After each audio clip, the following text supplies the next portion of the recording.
We are back with the FloTrack podcast. I'm Kevin, joined by Gordon, who in a couple days is going to be venturing across the country to watch a Sixers game in person. Do I have that right? You're going to Philadelphia to watch their home game against the Heat? Oh, I wish. I wish. First of all, they're not even playing the Heat. Obviously, they're not playing at home. Come on, man. You're just trying to make an NBA joke. I wanted to see how No, I many am things going. I could get wrong. I am going to. I keep on saying the place wrong. Shenandoah or Shenandoah? Shenandoah. Have you Shenandoah. heard of I've that? never been there, but I know how to say Shenandoah. it. Yeah. Yeah. National Park. Going there next week. It should be fun. Go camping. Well, we Okay. probably won't camp. We're not camping. We're going hiking. We'll sleep in a That's, hotel. I'm very excited for you, but you're still going to be doing Yeah. pods. Is that correct? That's the plan. I mean, I'm notorious for my McDonald's parking lot pods from earlier in the pandemic. So I got to keep Yes. that going. I'll try to find a McDonald's out there in Virginia. No, I don't know. I mean, we'll have hotel internet, so I can still do pods there. And yeah, I got a COVID test before because I'm going Mm-hmm. to visit JoJo's family, and her mother asked us to get a test. So have you ever gotten a test Mm-hmm. before? It's wild. No. No. How did it hurt? We asked Brazier how he Well, you handled it, said and he you said he have gotten cried. a test. You never gotten a No, I test? haven't. No. Oh, Not a COVID yeah. test. No. It's a well here. Okay, so first of all, I kind of fibbed. Hopefully the government isn't listening to this podcast, but I kind of fibbed because I didn't want to have to pay for the test. So I knew that when I fill out the form, I have to like pretend that I have symptoms in order for them to be like, "Yeah, come get a test." So I said I had a cough and I had shortness of breath, which I think technically is the truth after I run, because after I run, I have shortness of breath. Sometimes I cough a bit. So I was like, well, technically, I do have these symptoms and I run every day, Just so I pay have for them the every day. test. How much would the test So have cost? I don't know, but I didn't want to. So I just fill out the form, boom, boom, boom, boom, boom. And then it says, it didn't say congratulations, but it says, you are eligible for tests. Come this time. Oh, you pick a time. There's a lot of time slots. I go drive to this parking lot, like Home Depot parking lot, and it was super empty. So I didn't feel bad. It's not like it was like a long line of like everyone getting tests and you're taking someone from a test from someone who needs it. It was a short line. We had a 30-minute window. The whole thing took like 7 minutes. You drive Mm-hmm. around through like this maze. I felt like I was in like a line at an amusement park. You go through it. They make you. You have to keep your windows rolled up. You go in and they ask you to show your ID, but you're kind of confused because they're like in hazmat suits. You kind of feel like you're in like some like A movie. apocalypse like movie, and you have to show the ID, and they're like, okay. And then you go to a next spot, and then they ask you to show your ID a second time. You're like, okay. And then you go to the third spot, and they ask you to show the ID a third time. And you're like, all right, you show the ID. And JoJo was with me. We both got tests. And then they give us a tissue. They say roll up the window and blow the nose. Do that. Then they roll back down, and then you have to tilt your head back. And then they say they're going to put the thing up your nose for 10 seconds. And let me tell you, that is a very long 10 seconds. You think 10 seconds is not long, but when there's something up your Mhm. nose trying to scratch in the side of your brain, it's a long ass 10 seconds. Ugh. And then it was it. And it doesn't hurt. It just is like annoying. And it's really annoying because they only do it in one nostril. And so it's like one of those things where like you kind of want them to do the other nostril to even it out because right now one nostril just feels so like weird and tickly. You kind of want to like scratch the other side. But that was it. Did you cry? Then we waited. No, I didn't cry. I was Wow. thinking though about what Donovan said when that was happening. I was like, ooh, I might cry. This is what happened. But like it does mess with you a bit. It does mess with you a bit. And then we drove off. And then 3 days later, got an email, both negative.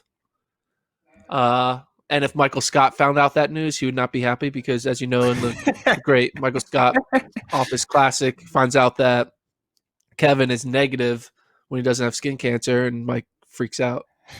So, but I knew that negative was a Apparently, good thing in this situation. in the medical community, negative is a good thing, which I did not Yeah. know.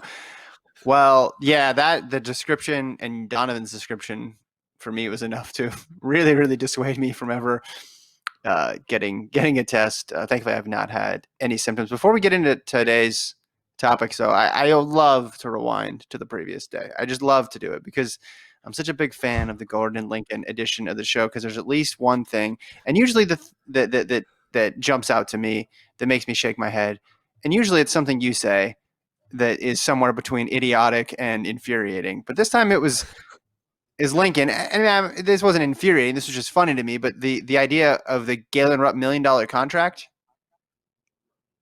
Yeah, I don't think he makes $1 million. base, I don't either. And when you Yeah, said, hey, he makes probably 200, what you said, 200, 300 a year as yeah. base, and Lincoln with such certainty was like, no, 800 to a million. Lincoln's a big As fan if of Galen Rupp. he's on Real GM or something, like looking up his numbers. I think I would be stunned if his base salary was $1 million. I think he does make $1 million a year in running between prize money, appearance fees, and the bonuses in his Nike contract. Like you make an Olympic team, you get this much money. You break a record, you get this much money. You finish in the top whatever at the Chicago Marathon, you make this much money. I think he gets over $1 million that way. But base, $1 million base, I don't see it. To make 2-3 appearances a year, I don't see it. Yeah, it's very it's a very efficient way of making money, right? You only have to show up. You only do like 4 interviews, and you just Yeah. get $1 million check. And all you gotta do is put on their clothes. It's just like, well, Yeah. all right. I mean, who wouldn't want to take that deal? Well, But yeah, yeah, and the I mean, I don't appearances. know, right?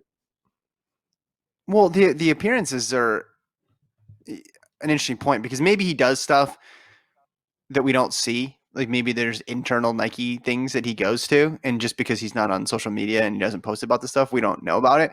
But at least the forward-facing stuff, the stuff we do see, like it's the bare minimum of what he's Yeah, he doing, just goes right? to Like, NXN, and that's it. right, right. Goes to NXN. Did he go to Arcadia one year? I'm not sure. I mean, he showed up at the Nico Young time trial, but that was down the street from Well, his that's good. house, and that wasn't it. It wasn't a Nike They thing. Yeah, also it's because they also share the Mike same Smith texted him. coach. Yeah. Mike was like, "Hey, Galen, can you don't take an Uber, COVID." So he That was a good. We need to clip that. That was a great impression of Mike Smith talking to his athlete about going on Uber instead of going on Lyft instead of Uber. yeah, I can make the you do you want the non Rupp version and now the NAU version? Hey, Yeah. Luis, don't take an Uber. There, that's it. Okay.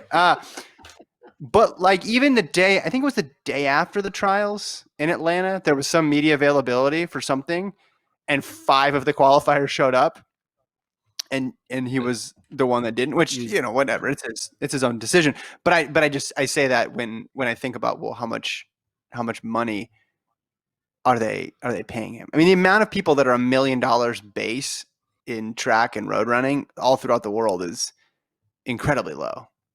Incredibly low. Yeah. And I also thought like the reason why it's incredibly low is like there's not a market out there to like, hey, you don't give me $1 million, I'll go over to these 5 other places, they'll give me $1 million. Like that's not happening. So Right. Well, and the shoes are getting brought up again because of the World Athletics decision, and it made me think it'd be one thing if he was constantly on social media pushing shoes. I'm talking about like Rupp, of just like, yeah. hey, I got these new Alpha Flies and check them out. He's not doing that sort of stuff. He's not in commercials, even like niche commercials, right? Even not even, oh, this is going to play at halftime of the Super Bowl, but like, hey, we made this commercial that goes on social media specifically for running nerds, and they were able to target those ads on Facebook or whatever just for running nerds. Like he's not doing any of that stuff, and I don't think, is Nike any worse for wear? Are the Alpha Flies, could they be selling more Alpha Flies if the best marathoner in the United States for the men was pushing them more? I don't think so. I think they've squeezed that sponge as much as they can. I do think Galen Rupp is a unicorn though in this situation, in that I think it probably mainly becomes from having Alberto Salazar as your coach. Is that I think Alberto, I mean, okay, this is 100% me just guessing. So take it with a giant grain of Gordon salt. guessing. But I bet I have a feeling that during previous contract negotiations, I'm sure Alberto was like, hey, I don't want my athlete having to do this BS sales stuff for Nike. We creates this like contract, be like, he is only going to care about winning medals. He's only going to care about training, and his contract is not a advertising contract. It is, you want him to be the best contract. So I feel like maybe he's been legacied into not, because I mean, he's the only great track athlete who doesn't have a social media account, and he's allowed to do that. And I think Nike, I think if some kid was coming up and was like, I don't want to do social media, it'll be a lot harder for a shoe company to be like okay with that. I think Yeah. Galen was legacied in and didn't have to do with that whole stuff, because kind of social media happened, I guess, when he was, I mean, social media really didn't start until like Twitter didn't really take off until like 2011, 2012. I know that because I was an RA in college, and I had to do a theme for my dorm, right? You remember that PL themes? My junior year as an RA, my theme was Google. But my senior year, my theme was Twitter, and all these freshmen were like, this is stupid. And I was like, this is a great idea. If you want to know what's happening in a dorm, you just follow his Twitter account, and you can know when there's free pizza in the lobby. But like, no one got it. Like, it was just not, it was too new of a concept. But it's Johns Hopkins too. You're not necessarily getting the brightest kids at Johns Hopkins. I was in college at the same time as Galen Rupp, at the same college as Galen Rupp. We overlapped a little bit, and Facebook was just taking off. To give you an idea, right? I remember specifically my sophomore year, a friend of mine who was from the Bay Area and had friends at Stanford, which was one of the first ones out on the West Coast that started doing it. And he said, hey, look at this thing called Facebook. And I was like, well, what is this? And then everybody obviously caught on like wildfire immediately on college campuses. So yeah, he didn't grow up in it. And then, he has posted time to time a few things, but clearly it's not his favorite. So yeah, he just is like, yeah, I'm good. I don't need to do that. And don't forget this part about him being legacied in. He was the centerpiece of the big Nike investment in track and field, which was the Nike Oregon Project. So for them, that was enough. Hey, do this, win races, prove that American distance running can compete with the rest of the world, right? That was the whole goal. And they had Salazar as the spokesperson, and the coach heading that up obviously has gone in a completely different direction from where they intended. But you're right. I think they got value out of it from that. But now, like, what is the value at this point, right? Because I think people, when they're going to buy shoes, they're more influenced by somebody in their club who put them on and ran the Austin Marathon and PR'd by 8 minutes than they are an elite runner who they don't associate with at all. Because, okay, the elite runner is fast because they're elite. They're crazy. They're running 2:05 or they're running 2:15. Yeah. I mean, ultimately, I think they're very influenced by just like whatever, like if you give out a free shoe and like, oh, I liked it, and then when that shoe's done and you're like, I gotta get new shoes, like I want to keep this shoe, so you go buy that shoe.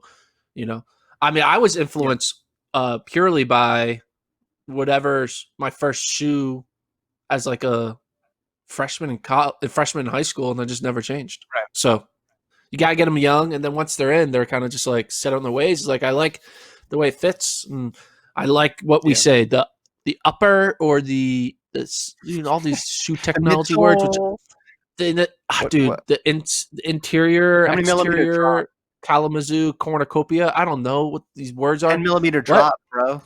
The 10-millimeter drop.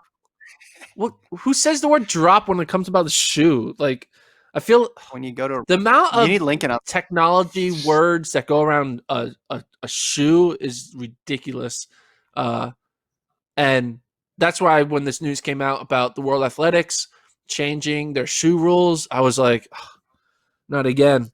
I don't care if it's 2 centimeters or 50 centimeters. I mean, 50 centimeters would be really big. That'd be like a moon shoe. It would look like a Spice Girl out there. But you know what I mean? I don't care about the technology of shoes. It just, as long as it doesn't have like a gas engine motor inside of it, it's like, I'm good. But, other people want to like think about the little intricacies of this, that, and the other thing. What are your thoughts on this Why don't we explain what are the new shoe rules? Once again, it's 2020 and we're talking about shoes. What are the new rules? Yeah. Well, it seems to be the major one is that there was a 4-month period where they needed to be on the market before they could debut them in competition. That has been eliminated. And what that produced in the early months was brands releasing a select amount to their email list or their specific run club. So they would manufacture 300 pairs, right? So then technically it's available to the public because everybody can do that. They're not just giving them out to pro athletes.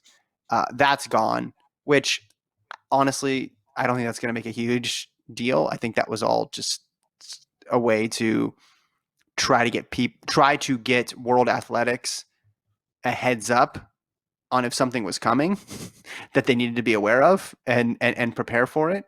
But those rules were kind of being not skirted, but the letter of the law versus the spirit of the law there. I don't know. I don't think this is gonna have much of an impact on beyond what we've already seen. But it's still early days. People are figuring out a way to exploit these rules for sure. I saw that the sprint spikes, the stack height is 5. What's the distance spikes are 25 and the sprint spikes are 20. So they dropped that down. But altogether, I don't honestly, I don't think this is going to make a huge tangible difference. Okay. 25 millimeters, 20 millimeters. So you're telling me Right. if someone is out there, if Donovan Brazier runs the world record in 26 millimeter shoes, it's like not real. Like it's bullshit. It's still real. That's 26, my I think, thought. is super. Well, I think, yeah. I mean, I don't. The Do you chances know of what I mean? Donovan Though, Brazier change.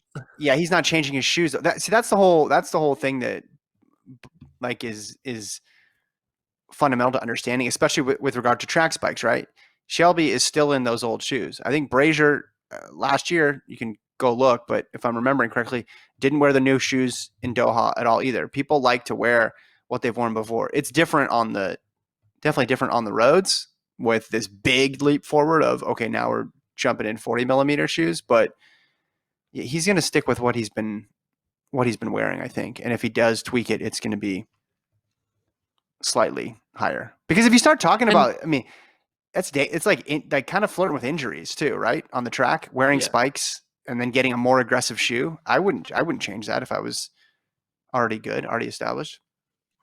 no, I wouldn't change it either.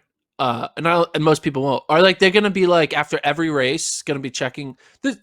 This is also like a performative theater rule because they're not gonna check every dang spike that is run on the track. Like it's just right. I don't know. I mean, I know after the marathon they took Jake Riley's shoes and they took them back to Monaco to be tested. So maybe Yeah. they just the qualifiers or the people who are in the medal hunt, but it seems like what you should do, right? Do you remember in high school when you were in high school and you ran, or even when you were in college and they had the call room or you had the check-in area and they would check your jersey, right? Or in the Yeah. field Or they events, check they your check they spikes. They right. check So your just spikes. they They should check on just the have Christmas trees, which makes no sense. Why are there Christmas tree spikes if no one's allowed to use Christmas tree spikes? Like, why do they make them? Or needle spikes if no one's allowed to use it? I don't understand that every indoor track has banned a certain type of spike, but why do they keep making those spikes? Who's using them if they're all banned? That's what I don't understand. there's a secret track out there that you know about that's only Christmas tree spikes. We haven't told you yet. That's why they're manufacturing them. Like, Yes. do you Your think life has been a people at lie, Gordon. like if like a running store is like selling Christmas tree spikes to kids? Is that person that's an ethical mess? That's ethically messed up. We need to find that those stores and be like, it's like selling people placebo spikes because you're not going to be able to use them. You're Mm-hmm. just getting free money. The fake spikes. Yeah. Anyway, sorry. What I are you agree. saying? Go No, back to let me well, check in. basically, I was saying, yeah. I was just saying, road racing might be harder because there's hundreds of people, but it's not too difficult when they check in for someone to, look at the bottom of the spikes, make sure they're legit, and look at the size, or maybe they have a little ruler right there, and they're able to measure them. That way, if there is an issue, you find it before, so then we don't have to talk about it after. That's my thing. I just want there to be a rule, and then we stop talking about it, because I know people love this stuff, and it's fun, I guess, to debate in terms of like which shoes give you the best advantage. But there's enough reasons to cast aspersions on track and field performances. We don't need it to be associated with the shoes as well too. So let's just settle on something. Let's get as much agreement as we can, and then enforce it, and then move forward from there. Do you know Do you what I'm remember? looking forward to? What are you looking forward to? Well, no, I was just I'm going to looking say forward that Jared Ward was saying how eventually, like, innovation would sort of, the market would sort of take care of it, right? Because eventually you can't get too high, because eventually if you build them so high, then they get heavier, and then you can't balance as well. So there is going to be a natural leveling point. Like, you can't apply the slippery slope to the argument in perpetuity. That's all I was going to say. Yeah, I just think I would say, you know what I'm not looking forward to? The crossover between these new shoe rules with whereabouts failures. There's going to be like 3 whereabouts failures of showing that you have legal shoes. Like, you're just going to miss checking in 3 different times at 3 different track meets that you didn't prove that your shoe was under 25 millimeters, and then boom, 2-year ban. Yeah, That's what I feel that would like be it's very what it's become. 2020. That'd be very It'd be very 2020. 2020.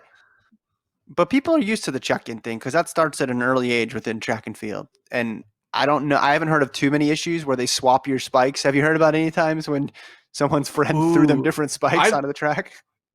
I mean, let's be honest. We all have that one kid at in high school who did that. I did that.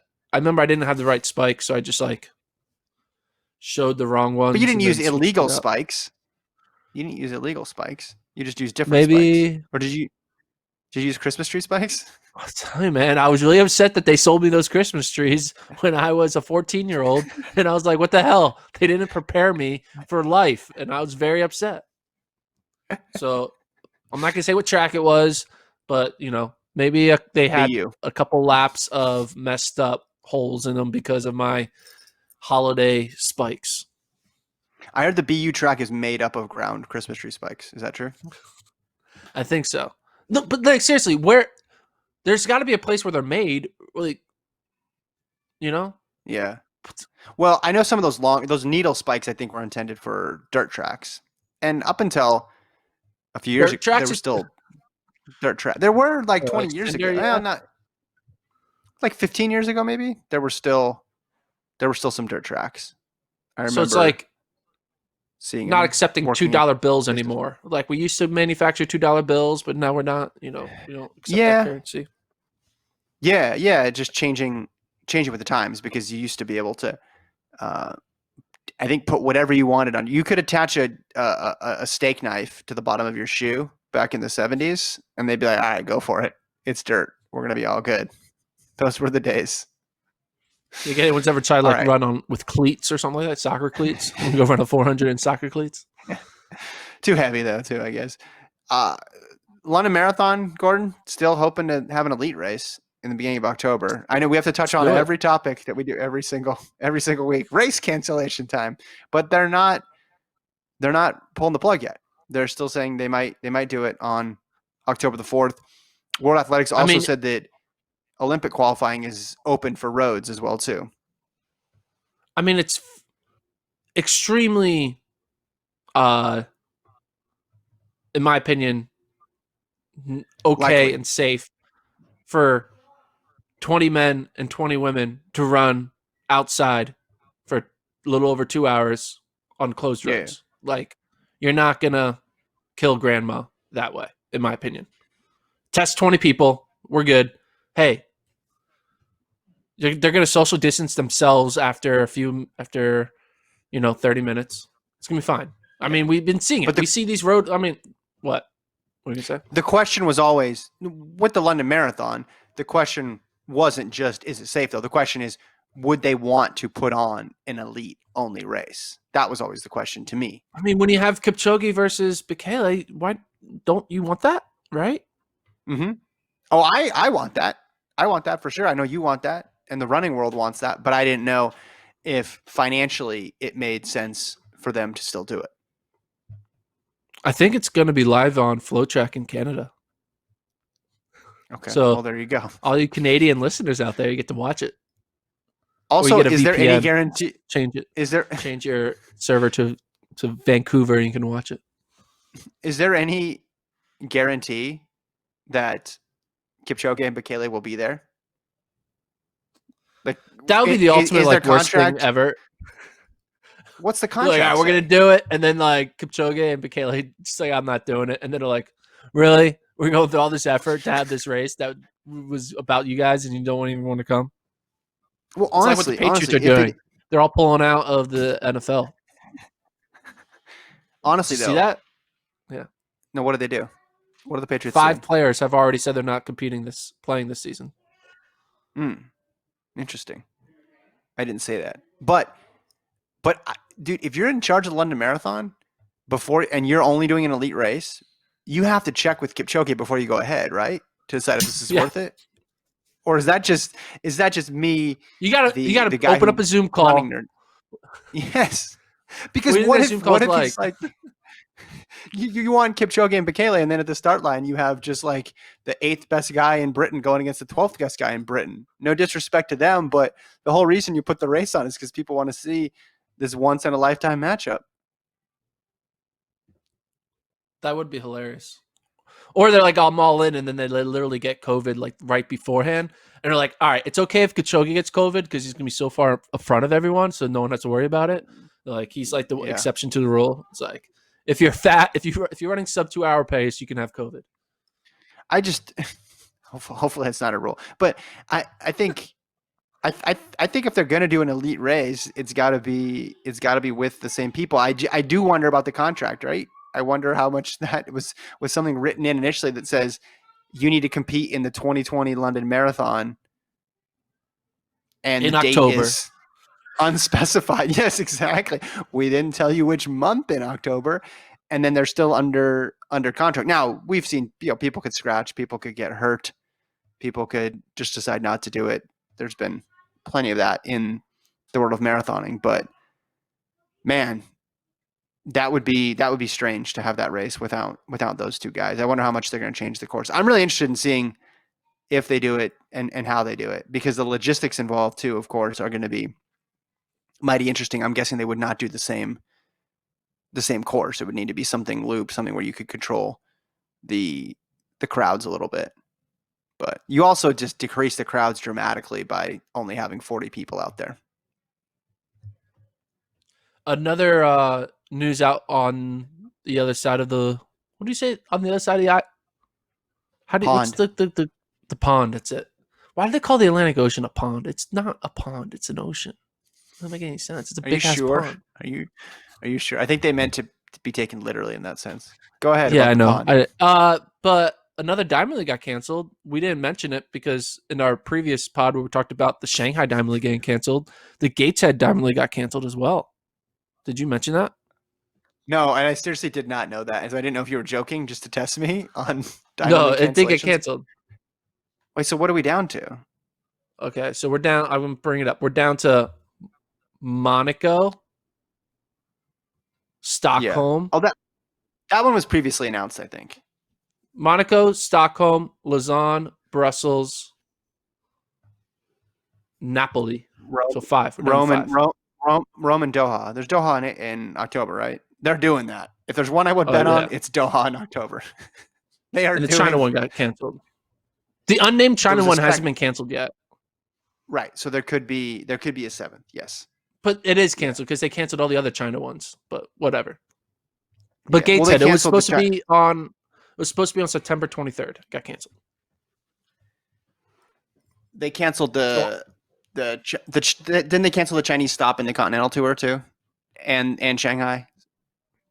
Okay. But they canceled Shanghai and the Chinese stop in the Continental Tour, but they have yet to cancel the Diamond League, the second Diamond League that's in China in an unknown location and unknown date. They have yet to cancel that one.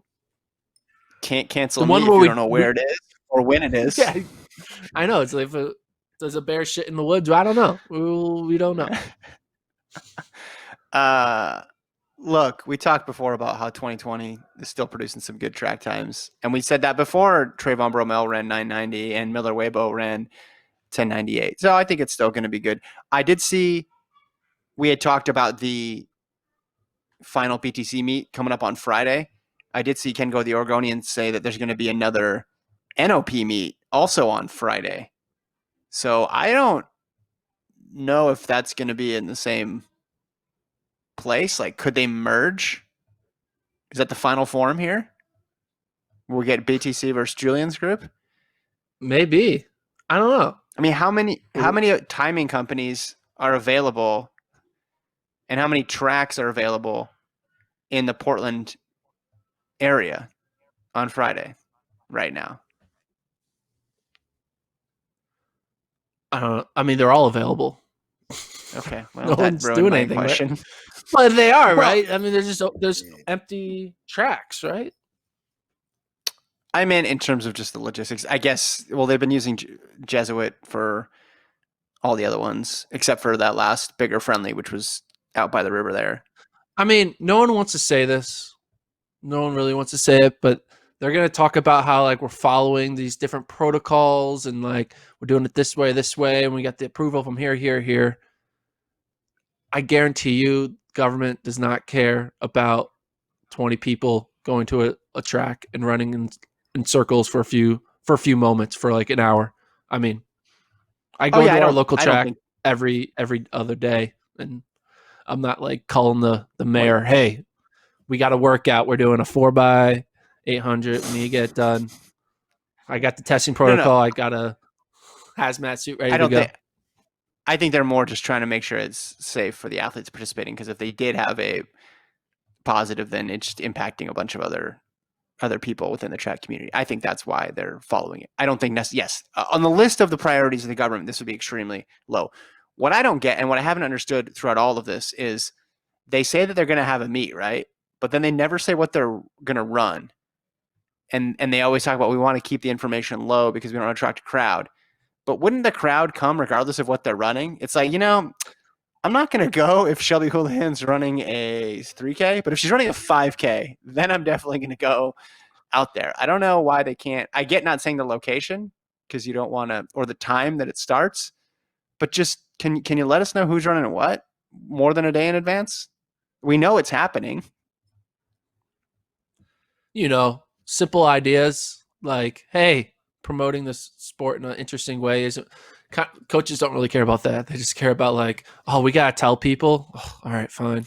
Oh, But we it's got. funny they I mean, remember that the first Bowerman race wasn't even filmed. They're like, oh, it was like filmed by like a timer and different like angles. yeah. It's because I think they realized, like, oh, I guess people care about what we do. I guess there's a reason why we're paid to run. Oh, because there's fans who want to watch it, right? You know.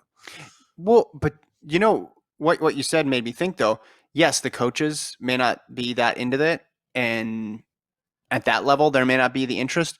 But now that everybody has their own Instagram and their own platform and their own brand that they want to build, aren't athletes the ones now pushing for it to get more publicity? I mean, for Because I feel Bowerman, for like, sure. I mean, that's why they have a YouTube channel. That's why they're like it's athletes who are uh, running the Instagram account for them. Like it's not Jerry. Jerry's like, oh, I guess, yeah, do your Instagrams. Like when Craig Engels is out there wearing a mink jacket and like doing all these videos and stuff like that while being coach in the same group led by Alberto Salazar. Salazar wasn't being like, hey, Engels, can you like lead our social media? He was like doing it on his own, and they just let him do it because they're like, you know, in their perspective, kids are going to be kids, right? These yeah. 25-year-old kids. So yeah, it's on the athletes are the ones who are really promoting, who are like leading the cause for exposure. I mean, Gags isn't the one who's up and running the Hoka New Jersey New York Track Club TikTok. Like he's not doing that. It's Kyle Merber, right? I don't know if they have a Well, TikTok, because but you know what I mean. yeah, because who benefits when all these races and athletes and performances are promoted, right? It's the athletes that benefit from that ultimately, and that the fans get to know, but then the get to know about the events, but then the fans then tune in and are plugged in and want to listen to what the athlete has to say. So I think the days of them relying on other people to do that level of promotion are gone, and they're just going to do it themselves because they now understand the value of doing that stuff, which I think is an interesting twist. Just more control over it, which I don't know if that's going to. I mean, we definitely are seeing more athletes just like stream their stuff on Instagram, for better or for worse, but usually for better because they just get more athletes figure out the ways to connect with fans. But I think everybody else being complacent, I think they realized they were losing out in that scenario, right? Because if no one pays attention, it's their performance that's not getting highlighted when they run well. Yeah. Yo, so here's the deal. Changing topic. Talk about cross country again. Obviously, I think. Oh. Well, so there was another conference that canceled the season or postponed or whatever, not doing cross country. And basically every conference that is canceling, they're all in the Northeast area of our country. So America East is already out. Ivy League, Patriot, and A10, and CAA. Now, another conference that just came out and said I'm out is the MAC, not to be confused with the MAC. This is the other MAC, not Gordon Mac, but the MAAC, which is the Metro Atlantic Athletic Conference. MAC. The conference with Iona. The conference with Iona. They should just call it the Iona Conference for cross country. But anyway, so now that they are out, these say, okay, so check this out. So I'm going to just talk about the men. All right. There are a total of 43 men's teams that sponsor cross country that are in the Northeast Regional. Okay. These are the teams that are now not running. The number 1, 2, 4, 5, 6, 7, 9, 10, 11, 12, 14, 15, 17, 18, 20, 21, 22, 23, 25, 27, 28, 30, 31, 32, 34, 36, 37, DNF, DNF, DNF, DNF. Those are the teams that have canceled their season. That's a lot. So basically, to put it in layman's terms, these are the teams that are left. The team that finished second, which is Syracuse. So, okay, that's good. So Syracuse is there. The next best team is UConn, who finished 8th last year. UConn, the team that doesn't have cross country after this season. So UConn could potentially make NCAAs in their final year of eligibility of being sponsored by their school. Then there's Providence is 13th, then Buffalo 16th, Wagner 19th. There are only 1, 2, 3, 4, 5, 6, 7, 8, 9 teams that actually put together a team last year at Northeast Regional that are still on schedule to have a season. So they're going from 43 to 9. That is insane. There's going to be less people at this regional than there are going to be at their conference meet. Yeah. I think we're not going to have regionals. I think that's what this tells me. If there is a season, there will not be regionals. The chance of the season happening is, depending on who you talk to, anywhere from 50-50 to 0. I think that's I don't think anybody's more optimistic than 50-50. And then if they do have a season, it's going to be drastically different because they won't have regionals under the same format because of the reason you just mentioned. That wouldn't be equitable because that was just the Northeast, right? You said the Mid-Atlantic before has also been decimated really by all this. So, the big invitationals are gone too, right? Not Prenats. Nuttycombe is gone. Griac is gone. If there is a season, it will not resemble years past at all. Yeah. Well, yeah. I just think it's hilarious that if we did try to have a normal season and then the Northeast region, it's just like 11 teams. I mean, and if the Northeast Conference, the NEC, also pulls out, then we would only, if they pull out, then it means the Northeast Regional for the men would have Syracuse, UConn, Providence, Buffalo, and Boston College. It would be a 5-team region if the Northeast region pulls out. Yeah. Is there any world when they do that? That the Northeast region, the Northeast Conference pulls out as well? I can see Northeast Conference pulling out. No. Is there any world in which they keep regionals the way they are I mean, you would think that they would combine Northeast and Mid Atlantic, right? But I mean, how are you going to pick who goes in? If there's no regional, how are you going to decide who goes to NCAAs? Because there's We did no this. way to get points. There's going to be no meets that are point getting meets. Yeah. They're going to have regionals, dude. Well, not in the same form is what I'm saying. They'd have to just sprinkle those teams in. I talked to one coach a couple weeks ago, and their pushback on having regionals had to do with the fact that traveling a week before NCAAs, and that would become problematic too. So I think so they should just people would let want to me move it. decide who goes to the NCAAs. Is that what they're trying to say? So let Gordon Well, decide. no, I think I should become the commissioner. yes, I think everybody wants to see you finally fulfill your destiny and take over NCAA cross country. I think they're just talking about with testing and the transmission of the virus. You'd want more than, because what is it right now? Like literally 7 days, right? Between, I guess 8, because they go Friday, right? So you want more than 8 days to make sure that everything's good, especially because cross country you do have huge gaps in time. It wouldn't make sense to go back to back So that quickly with this traveling. coach is saying they want to cancel regionals. They were saying that the current regionals, having a meet 8 days before NCAAs would not be a good idea if you want NCAAs to go off without a hitch. That's what, or So minimal hitches, I guess, at this point. Yeah. So like moving NCAAs to like end of December type thing, and like shifting the season back. Yeah, they didn't offer any of that, but I just think that fact combined with what you're saying, with now a lot of these regions are torn apart, decimated. It doesn't seem to make a whole lot of sense to keep it that way. Are you hearing anything else? What else are your sources telling you? Anything new? I know August 4th now is our new day. After Friday, you really got everybody excited, and we're refreshing the board of governors retweets all day. Well, August 4th is the next date, but it also is the last day. Date. That's the day. That is this time. Look, this time, I mean it. It's like, in 2012 when everyone was predicting the Mayan calendar, and then there was that random preacher guy who picked remember the preacher guy who predicted the end of the world that went viral? You know what I'm talking about? There's a lot of those guys. Yes. Anyway, I was kind of when you were doing the Twitter thing in your dorm. Yeah. Yeah, I had my local time and date up on my laptop during that to see hey, what if something crazy happens? It'll be awesome. No, this time I mean it.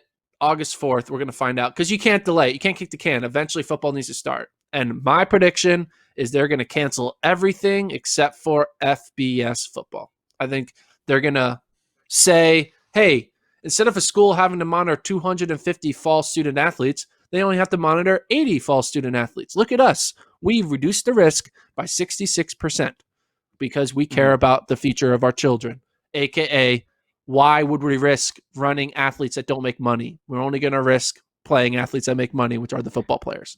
So I think that's what they're going to do. And the coaches that I talked to agree. That's what they think. Yeah. So you're reporting that, is what you're saying? So I'm not reporting it, but I am regurgitating it.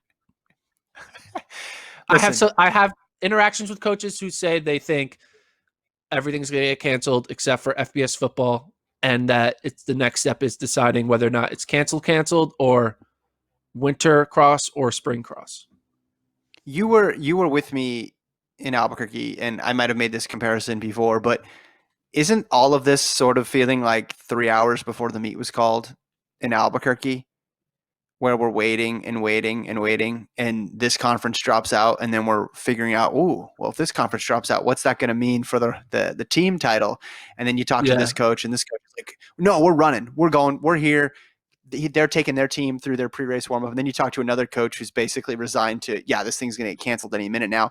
Oh, is the press conference going to happen? Oh, is there going to be a coaches meeting? I don't know what's going to happen. Like that day right now is just stretched out over this past month, I feel like, with all college sports.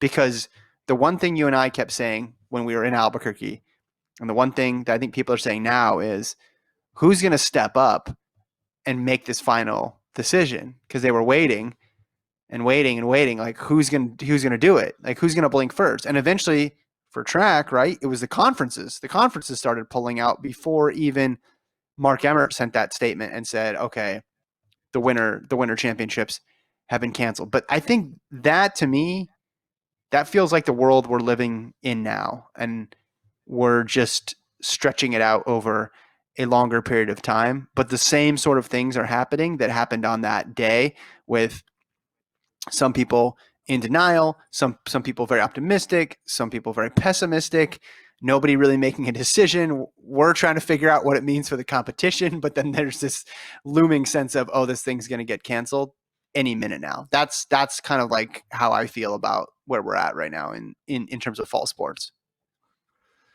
I agree. There are a lot of similarities. It's like that was 24 hours. This is 1 month, right? It's like it's just taking in a slow 24-hour motion, though, moment, right? turning into a 30-day moment. I do think that there's a big difference, is that the amount of money is But see, it was so basketball big. then, right? It was Yeah, but basketball that's not then, the right? same. That was like money Yeah, that that's like true. NCAA makes, I think. I don't think the schools make that much money in March Madness, but the schools make money in football. So I think that's the big Yeah, difference. Right? yeah. So, and also like it's one thing, all right, we lose all this money in March Madness, but like to then double down and lose even more, Right. that's when it becomes like, Because all they've right, already well, lost the money, right? Yes. yeah, we can't keep losing money. And then also there's like that thing is like, all right, well, I always think like if it's unsafe to play football or to run cross country in November of 2020, why do we think it's safe to run indoors in January of 2021? What's the difference between November That's how we're doing cross 2020, country. November, We're doing cross country but indoors, like, Gordon. Come on, keep up. and then if you say like, all right, well, January 2021, we can't do it then. It's like, okay, then why is February 2021 safe?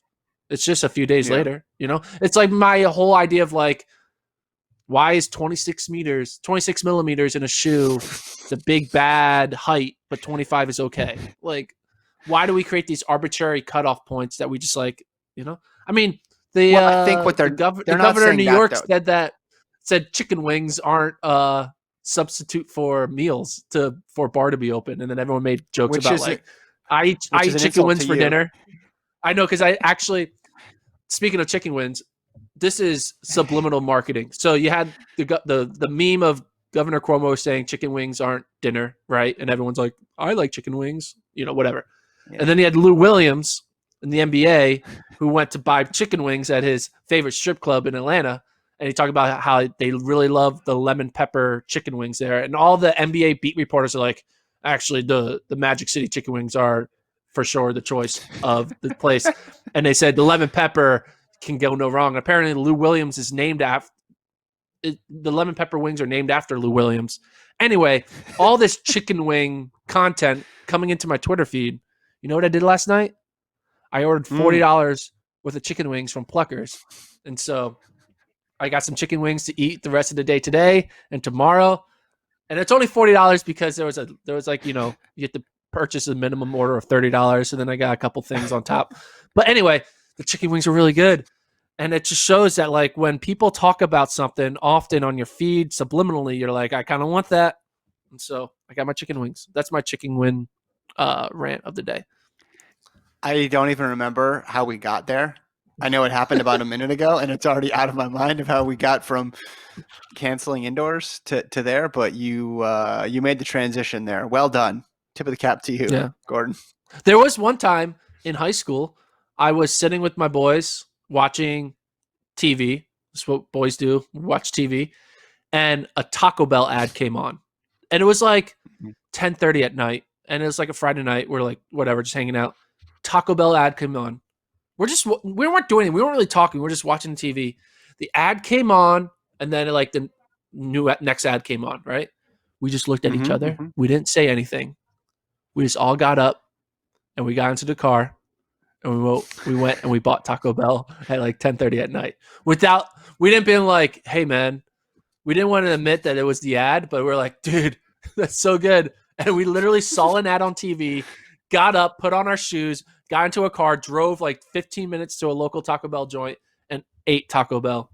And I was like, damn, advertisement, man. They know how to get to you. They know how It to. works. There's a reason it works. It works. So. And that's why Mayor Cuomo said chicken wings aren't dinner, and why we may not have fall sports, I think is the moral of the story, right? Yes. And for me, it's All not right, dinner. It's breakfast, lunch, and dinner. For yeah, at I was to least for the say, July if they 28th. said that about fries, then Lincoln would not eat anything on our trips to cover meats. If they said fries aren't dinner, Lincoln would be out front protesting um, daily. He would be there Make constantly, fries just matter. warning. Yeah, exactly. He would be all up on it. All right, we'll leave it there. FloTrack Podcast at gmail.com. It will be, I think, Gordon and Lincoln again tomorrow, because schedule's a little wonky this week because Gordon's going on vacation, like we mentioned before, but we'll have a pod the next couple days. Thanks to Alon for producing. We'll talk to you guys soon.